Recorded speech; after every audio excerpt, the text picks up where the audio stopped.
Capitalism and democracy, both great things, but when you mix them, they clash, and in snowballs into a very detrimental factor against what our long-established democratic freedoms. The history of democracy goes back a long time to Greece, of course, and the Romans had some sort of semblance of it, but Roman democracy was more like the corporate system as it is today. The corporates ruled the Senate, and the Senate were acted according to the corporate nature and the contracts within and agreed upon within the Senate. And that's somewhat a little bit similar to the system that's operating in the West today. The contract corporate system has now made democracy a difficult thing to manipulate and maneuver for the benefit of the majority of the people by the politicians that are supposed to represent the people, not the corporations. But the politicians, because of the one very particular aspect of the capitalist diaspora, if you like, in regards to how it raises its capital, how it expands and inflates its capital, is housing, and housing in particular. When Maggie Thatcher did what she did and devastated a lot of northern English villages, where the miners, whatever reason, we're not going to go into which she was wrong in many cases, but one thing she was wrong in is the privatisation of the houses. Regardless, we said, look, it's made everyone wealthy. No. Some people got wealthy, but not everyone can afford to buy a house. And people at that time paid 20-25% of their income, one person's income, that covered their rent. They didn't get paid very high, but that made sure they had a surety then it wasn't in debt. They weren't needing a credit card, for instance, because the cost of rents and mortgages were so high, they needed a credit card to pay for everything else. They didn't need one. And that trigger alone, that one particular thing, that leverage, which has now infested the democratic world so much, it has no control over its financial future. Therefore, it has little control over its democratic future, because political future is controlled by the debt it is creating because of the housing policies that are the inflationary housing policies that have both taken place over the last 30 or 40 years. Now, there needs to be, Carl Schwab says there's going to be a correction, a restart, a reset, whatever we call it. I agree with him. I don't disagree.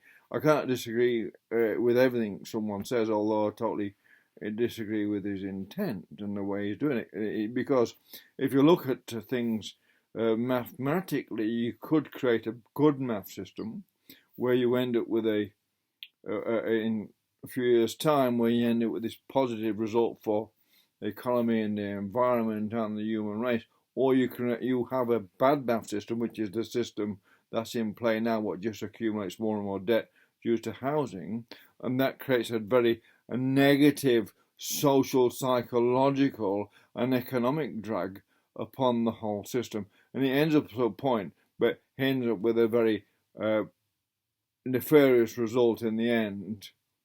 And no one can deny that. If you're denying what the end result of that is, totally negative policies in regards to democratic freedoms, that everyone's entrapped into a massive amount of debt or contracts they may not want to sign but are coerced into it because of the debts they have. That's not a good system anyway, and it's no longer actually truly democratic.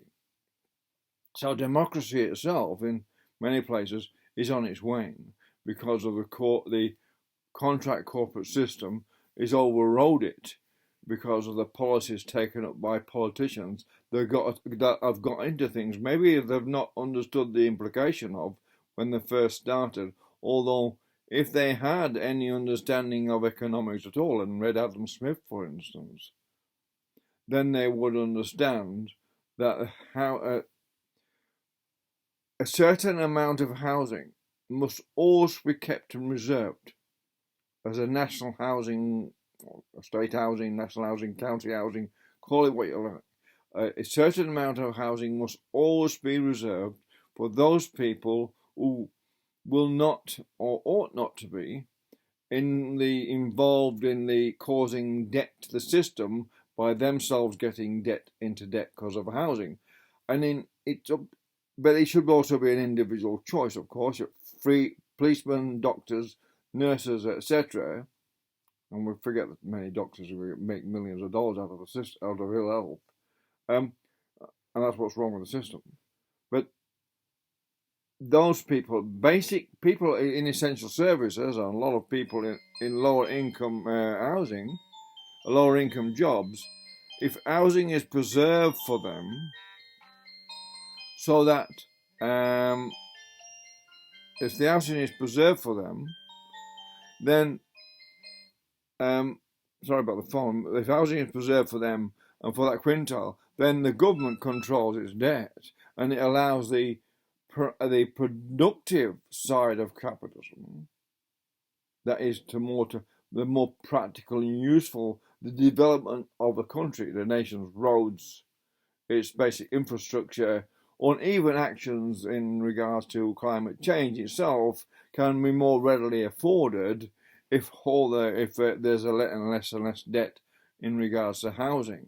So what it has done with this the financial capitalist system, which only finances itself these days, it doesn't, not much into financially new ventures, steam trains. It is going that way with electric cars, but they are having to impose restrictions on by inflating the price of fuel to impose that upon people. Now that becomes an imposition that's no longer, therefore it's no longer a democratic system. It's basically become a corporate run, organized corporate political system more than a democratic system. And it's something that needs to be understood because there's great problems in the world now, throughout the world, created by the massive cost of housing everywhere. In Brazil, it causes a massive amount of homelessness and crime amongst young people. And that's, if you want to link what causes crime, put the price of rents up, put lots of people, make them unaffordable or unattainable for people, make jobs hard to come by creating reasons they can't work, and you've got lots of problems, and you no longer really got a democratic system, no matter whether we vote or not. We don't vote for things that make much sense from a social perspective. And they don't even make much sense from a capitalist perspective, depending on how you see capitalism. Now, capitalism is a good thing. It says you endeavor using your own energies to make yourself wealthy, you capitalize on your own energy, ingenuity, and skills, etc.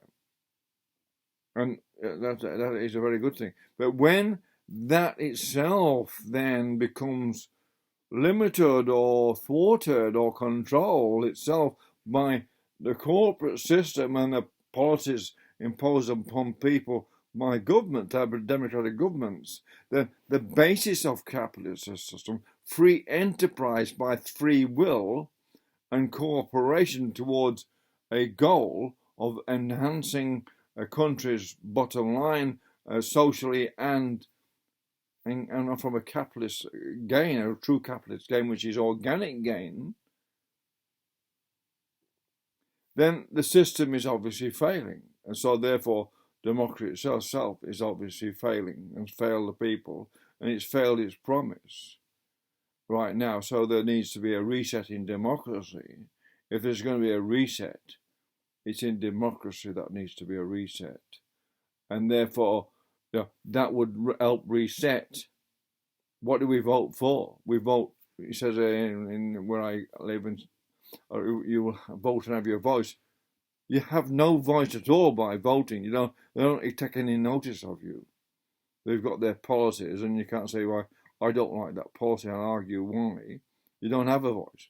These decisions are made out of hand and out of sight, behind closed doors. You have no, so don't invite members of the public in to sort of listen in and hear and take an impartial, objective view and say, well, I don't think that policy is very good at all. Let's have a look at reviewing it, so we get back to more of a more reasoned and practical and logical approach that has got compassion at its heart, rather than just purely the corporate system, which appears to have very little compassion at all. Because if only profits are the only thing that's on your mind, and that's an imperative, then compassion soon goes out of the window, and democracy is crushed by the lack of compassion.